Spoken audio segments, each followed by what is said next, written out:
Credit કેરના પરિણામ જાહેર થયા હતા તો અંતર્ગત કંપનીના મેનેજમેન્ટ સાથે ચર્ચા કરીએ। કંપનીના ચેરમેન અને एमडी एचपी सिंह अपनी साथे जोड़ाई गया है। सिंह सर, स्वागत है आपका शो पर। Good morning. सबसे पहले सर शुरुआत करेंगे हम आउटलुक को लेकर, डिसबर्सल ग्रोथ है या फिर कस्टमर ग्रोथ, एयूएम ग्रोथ के फ्रंट पर आगे चलकर कैसा आउटलुक आप शेयर करना चाहेंगे? ग्रोथ पैंडेमिक के बाद में अब शुरू हो गई है। बड़े पॉजिटिव क्वार्टर, जो हमारा पहला क्वार्टर होता है, टेक्निकली एक वीक क्वार्टर होता है, वो काफी स्ट्रॉन्ग क्वार्टर बन गया है। हमने तकरीबन 5% की ग्रोथ करी है क्वार्टर ऑन क्वार्टर के हिसाब से, और उसके चलते हुए हमारी जो कलेक्शन एफिशिएंसीज है वो भी तकरीबन 99.8% के आसपास है। कस्टमर एक्विजिशन अगर आप देखेंगे तो हमने तकरीबन 2.5 लाख नए कस्टमर ऐड करे हैं विद इन दिस क्वार्टर। तो जो 27 लाख 27.5 लाख हमारे कस्टमर्स थे वो अब अक्वायर होके तकरीबन 30 लाख कस्टमर बन गए हैं। ओवरऑल फ्रंट पे जितनी भी डिसबर्समेंट्स हैं और वो है, उसके अंदर हमारा पॉजिटिव चेंज आ ही रहा है। ओके। साथ ही सर टीएसएल की अगर बात करें तो कैसे जो बुक डिक्लाइन हो रही है शार्पली, तो क्या रीजन सर आपको लग रहे हैं, और वाई या फिर क्यू बेसिस पर आउटलुक कैसा रहेगा इसके लिए आगे चलकर? तो टीएसएल हमारी एक बिजनेस कॉरेस्पॉन्डेंट कंपनी है। वो क्या करती है कि वो माइक्रोफाइनेंस पोर्टफोलियो बनाती है पार्टनर बैंक्स के लिए। क्योंकि एसएफएल के अंदर मर्ज करने के बाद में वो हमारी अब एमएसएमई लेंडिंग कंपनी है, सो हम बीसी बिजनेस को थोड़ा स्टेबल या थोड़ा सा उसको टोन डाउन कर रहे हैं, क्योंकि मैक्सिमम अब थ्रस्ट हमारा और जो हमारा पोर्टफोलियो जिसके ऊपर हमारे को ग्रोथ करनी है वो एमएसएमई लेंडिंग के ऊपर हम कर रहे हैं। उसी वजह से हमने प्रैक्टिकली थोड़ा सा उसके अंदर में ग्रोथ को कम करने की कोशिश करी है। परंतु एमएसएमई के अंदर जिसमें रिटेल में हम डिसबर्समेंट कर रहे हैं उसके अंदर हम ग्रोथ ले रहे हैं। सो एसएफएल ओवरऑल मर्जर के बाद में, टीएसएल के मर्जर के बाद में एमएसएमई पे कॉन्सेंट्रेट करी और वही पोर्टफोलियो हम आगे बढ़ाएंगे।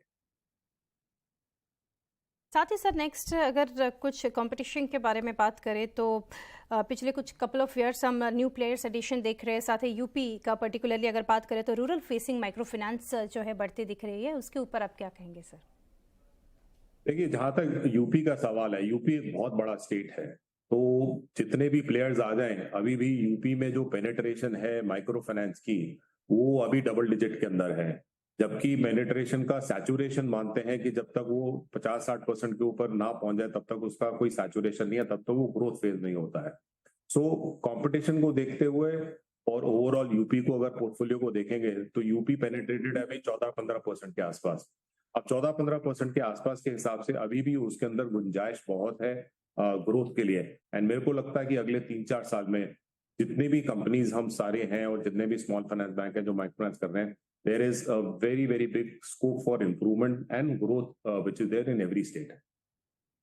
साथ ही सिंह सर अगर कॉस्ट ऑफ फंड्स, साथ ही नेट इंटरेस्ट मार्जिन्स के ऊपर आप आउटलुक गोइंग अहेड कैसा देख रहे हैं? नेट इंटरेस्ट मार्जिन हमारा FY23 में तकरीबन 11.5% के आसपास था।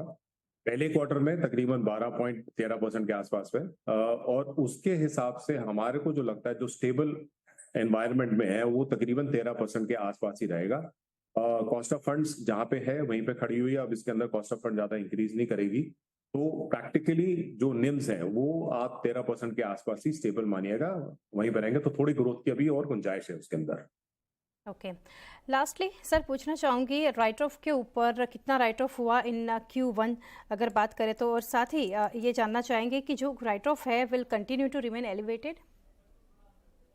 राइट ऑफ सबसे ज्यादा हुआ है पैंडेमिक के बाद में।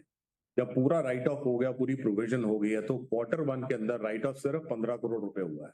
15 करोड़ रुपए जो हमने पिछले साल किया था वो तकरीबन 300-350 करोड़ के आसपास था। उसके सामने में अब राइट ऑफ बिल्कुल ही नेग्लिजिबल है, ना के बराबर है, क्योंकि पोर्टफोलियो क्वालिटी अब बहुत अच्छे तरीके से चल रही है। तभी आप देखिए कि जीएनपीए भी तकरीबन 3.3% से घटकर 2.5% होगा। सो राइट ऑफ और के अंदर अब कोई प्रॉब्लम नहीं है। There will not be future any elevation in the write off, very clear.